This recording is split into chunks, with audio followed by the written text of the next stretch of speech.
I was asked to do a television show in Nashville, Tennessee, and as I was leaving Chattanooga, everything was good schedule-wise, timing was good. I came to an exit, got off the exit, and wanted to run through the drive-thru and grab something to eat pretty quickly. And when I got to McDonald's, nobody was in the drive-thru at all. The lady said, "May I help you?" And I said, "Yes, ma'am, I would like a number 2 combo with a Diet Coke, and that would be all." She said, "Thank you, it's $11.88, drive on up." Well, I said, "Oh no, ma'am, I'm just wanting 1 quarter-pounder meal with a Diet Coke, please." And she said, "Yes, sir, it's $11.88, drive on up." And so I knew she had just messed up. I wasn't clear how she had messed up, but I drove on up to the window, and when she opened the window, I said, "Ma'am, I'm just wanting 1 quarter-pounder with cheese, a medium Diet Coke, and a medium French fry." She was getting frustrated, and I could tell that. She said, "Sir, it's $11.88. I gave her a credit card, and I just paid $11.88. No idea what I was about to be eating. So I pulled up to the next window. The lady opened the window, handed me a drink carrier, had 2 drinks on it, and a bag that looked pretty full. So I opened the bag, and in that bag there were 3 burgers and 2 large fries. And I sat there just a minute and sort of laughed. And I said immediately, just within myself, I said, "You know, praise the Lord for that, because it's 2 hours to Nashville. I'm good with that. I can handle this." Anyway, I got on the interstate, and right as I got on the interstate, I passed a guy walking. So I pulled over, and I said, "Hey, where are you headed?" He said, "I'm headed to Illinois." I said, "I'm headed to Nashville. If you would like a ride, I'll give you one." He got in the car. I felt a little guilty because I had hidden the food. My wallet was in the cup holder, but my food was protected. But anyway, I asked him, I said, "Have you eaten anything?" And he said, "No, I haven't eaten, but you can go ahead and eat. I will be fine." He knew I had food in the car because you could smell it. But I told him, I said, "Well, I've got extra food if you would like some." He said, "Why would you have extra food?" It was that very moment I realized this at McDonald's was not a mistake. It was part of a master plan. And I told him what happened. We sort of laughed about it. I gave him one of the burgers and fries. I kept the other 2 burgers because I liked those. But anyway, we're driving to Nashville, just sort of chit-chatting, talking, just casual. As we got to Murfreesboro, I told him, I said, "I need to find a place to let you out." I said, "I've got a meeting that I've got to go to, so where's a good stop?"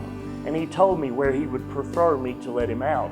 I told him, I said, "Now that's all the way over on the east side of Nashville.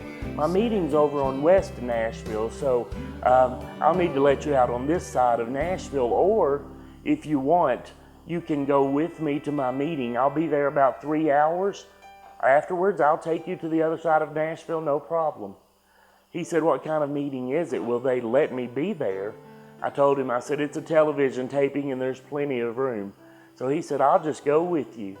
Well, I got to the television taping, and it was a talk show. They asked me to share my testimony, and I did.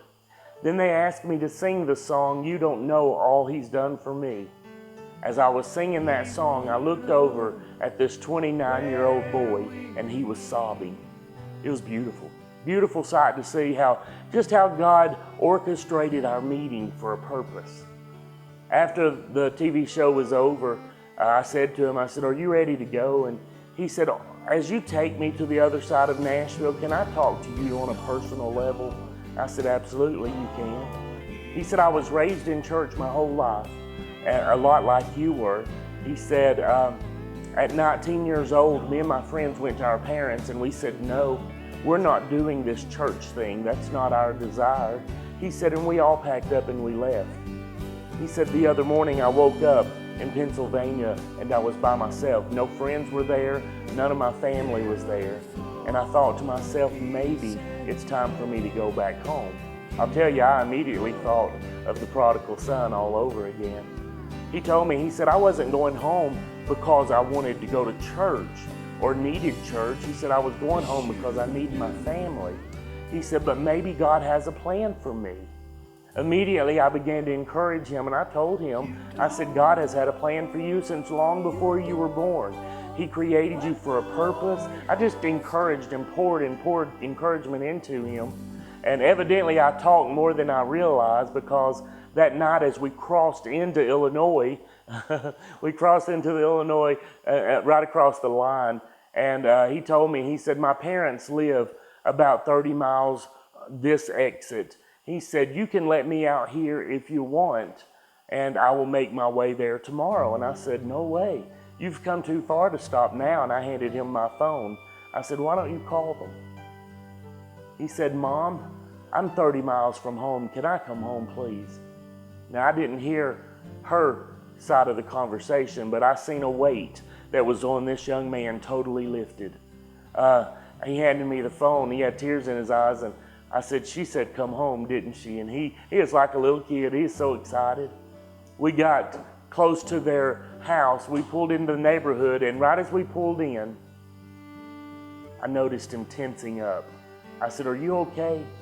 He said, I haven't seen my parents in 10 years. He was nervous. He said, do you care to introduce yourself to them?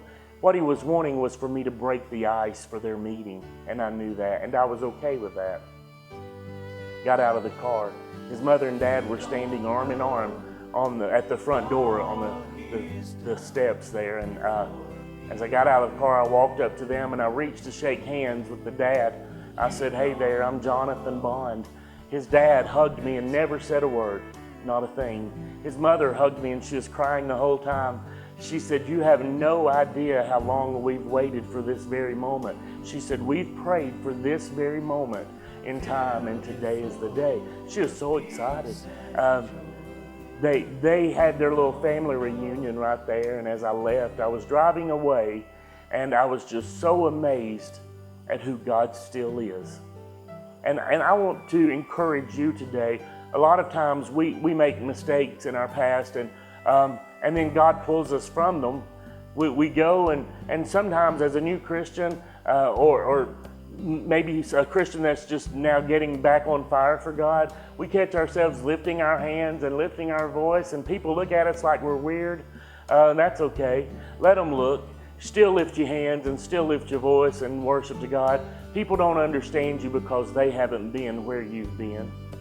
Let Him love you today. Let Him love through you today, and you worship Him. He deserves that. Have a good day.